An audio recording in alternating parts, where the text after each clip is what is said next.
பெண்ணின் நிறைவென்ன செய்யும் என்னை கத்தி இல்லாமல் கொய்யும் இதில் மீள வழி உள்ளதே இருப்பினும் உள்ளம் விரும்பாது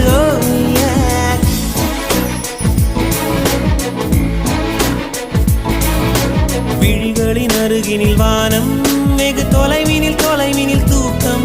இது 5 புலன்களின் ஏக்கம் என் முதல் அனுபவம்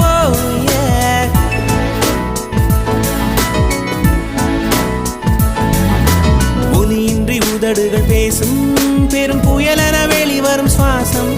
ஒரு சுவடின்றி நடந்திடும் பாதம் இது அதிசய